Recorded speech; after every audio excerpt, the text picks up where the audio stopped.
നാടെങ്ങും വിഷു ആഘോഷത്തിലാണ്. തെരഞ്ഞെടുപ്പിൻ്റെ ക്ഷീണത്തിലാണ് പല സ്ഥാനാർത്ഥികളൊക്കെ ഉള്ളത്. പക്ഷേ പെരിന്തൽമണ്ണയിലെ MLA-യും സ്ഥാനാർത്ഥിയുമായ നജീബ് കാന്തപുരം ഇപ്പോഴും സജീവമാണ്. അദ്ദേഹം വെട്ടത്തൂർ കിളിയം സദ്ഗ്രാമത്തിലാണ് വിഷു ആഘോഷിച്ചുകൊണ്ടിരിക്കുന്നത്. വിഷു മാത്രമല്ല, അംബേദ്കർ ജയന്തി കൂടി ആഘോഷിക്കുകയാണ് അല്ലേ? അല്ല, ഇന്ന് കഴിഞ്ഞ ദിവസം എൻ്റെ അടുത്ത് വന്ന് ശ്രീധരനും രാമേട്ടനും ചോദിച്ചു, നമ്മൾ ഇത്തവണ എവിടെ നിന്നാണ് MLA-യുടെ വിഷു ആഘോഷം. അപ്പം ഞാൻ പറഞ്ഞു, എനിക്ക് എന്തായാലും ഒരു സദ്ഗ്രാമത്തിലാക്കാം. ഞങ്ങൾ ഒരുപാട് പ്രൊജക്റ്റുകൾ ചെയ്യുന്നതാണല്ലോ, അപ്പോൾ സദ്ഗ്രാമത്തിലാക്കാം. അപ്പോൾ എവിടെ വെച്ചാക്കണം എന്ന് ചോദിച്ചപ്പോൾ വെട്ടത്തൂർ കിളിയം അവർ തീരുമാനിച്ചു. അപ്പോൾ ഇന്നത്തെ ഒരു വിശേഷം, വിഷുവിനോടൊപ്പം തന്നെ ഈ ഏപ്രിൽ 14-നാണ് അംബേദ്കർ ജയന്തി കൂടി നടക്കുന്നത്. അപ്പോൾ അത് രണ്ടും കൂടി ആക്കി. അപ്പോൾ ഞങ്ങളെല്ലാവരും കൂടി ഇതാ ഒരുമിച്ച് വിഷു സദ്യ കഴിക്കുകയാണ്.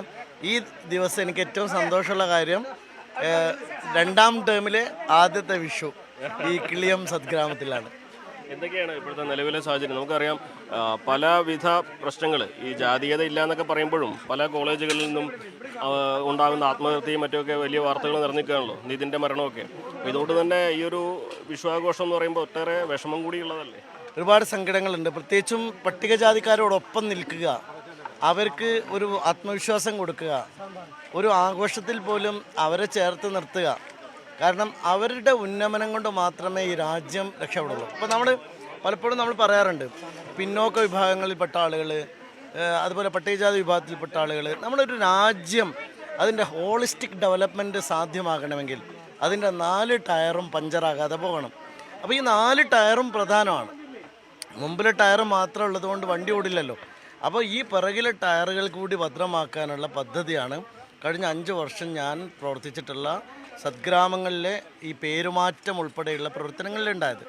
അപ്പോൾ ഇവിടെ എത്തുമ്പോൾ ഇന്ന് നമ്മൾ ഏറ്റവും വേദനാജനകമായൊരു മരണം കേരളത്തിൽ നടന്നു. രോഹിത് വെമുലയുടെ മരണത്തെ ഓർമ്മിപ്പിക്കുന്ന ഒരു ജാതി വിവേചനത്തിൻ്റെ മരണമാണ് ഉണ്ടായത്. ആ സന്ദർഭത്തിൽ ആ ദുഃഖത്തിൽ നിന്ന് അവർക്കൊരു ആത്മവിശ്വാസത്തോടെ കരകയറാൻ എൻ്റെ ഒരു സാന്നിധ്യം കൂടി ഇവിടെ ആവശ്യമുണ്ട് എന്ന് തോന്നിയത് കൊണ്ടുകൂടിയാണ് ഈ വിഷു. ഇനി പ്രവർത്തനങ്ങൾ തുടർച്ചയായിട്ട് ഉദ്ദേശിക്കുന്നത് അല്ല, ഞങ്ങളിപ്പോൾ ഇവിടെ മേജറായി നമ്മൾ തുടങ്ങിയ പ്രോജക്റ്റുകൾ ക്രിയ എന്ന് പറയുന്ന പ്രോജക്റ്റും സദ്ഗ്രാമം എന്ന് പറയുന്ന പ്രോജക്റ്റുമാണ്. സദ്ഗ്രാമത്തിൻ്റെ ഭാഗമായിട്ട് ഞങ്ങളിപ്പോൾ ആരംഭിച്ചിരിക്കുന്ന പദ്ധതികൾക്കൊരു പ്രത്യേകത, ഇനി അത് പഞ്ചായത്തുകൾ UDF ഭരണം വന്നതോടെ 6 പഞ്ചായത്തിലും അതുപോലെ തന്നെ മുനിസിപ്പാലിറ്റിയിലും അടുത്ത പ്രോജക്റ്റുകൾ ഉണ്ടാക്കുന്നത് തന്നെ സദ്ഗ്രാമം ഒരു പ്രോജക്റ്റായി കൊണ്ടുവരികയാണ്.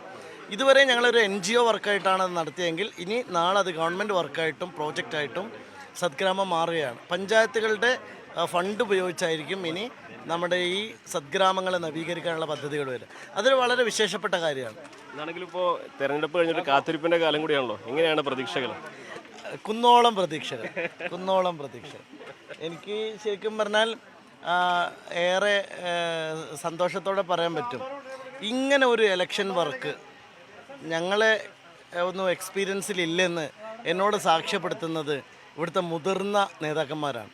അപ്പോൾ അവർ പറയുന്നൊരു കാര്യം, ഇങ്ങനെ ഒരു പെരിന്തൽമണ്ണയുടെ ഹിസ്റ്ററിയിലില്ലാത്ത ഒരുമയും ഐക്യവും പ്രവർത്തകരുടെ ഊർജവും എല്ലാം ചേരുമ്പോൾ ഉണ്ടാകുന്നൊരു ആത്മവിശ്വാസം ഉണ്ടല്ലോ, അത് അടിപൊളിയായി. എന്തായാലും വിഷു ആഘോഷവും ഗംഭീരമാവട്ടെ. തീർച്ചയായിട്ടും എല്ലാവർക്കും വിഷു ആശംസകൾ നേരാണ്. നമ്മളെ സംബന്ധിച്ചിടത്തോളം ഈ കുട്ടികളോടൊപ്പം വിഷു ആഘോഷിക്കാൻ പറ്റിയ തന്നെ ഒരു ഭാഗ്യമായിട്ട് ഞാൻ കാണാം. എന്നാണെങ്കിലും വിഷു ആഘോഷവും അംബേദ്കർ ജയന്തി ഒരുമിച്ച് ആഘോഷിക്കുകയാണ് MLA ഇവിടെ. ഒപ്പം തന്നെ വലിയ പ്രതീക്ഷകളും ഈ തെരഞ്ഞെടുപ്പ് ഫലത്തിൽ, വരാൻ പോകുന്ന തെരഞ്ഞെടുപ്പ് ഫലത്തിൽ അദ്ദേഹം പങ്കുവയ്ക്കുന്നുണ്ട്. അഖിലോട്ട് പാറയ്ക്കൊപ്പം CV അനുമോദ്, ന്യൂസ് 18. കൂടുതൽ വാർത്തകൾക്ക് News 18 Keralam YouTube channel subscribe ചെയ്യുക.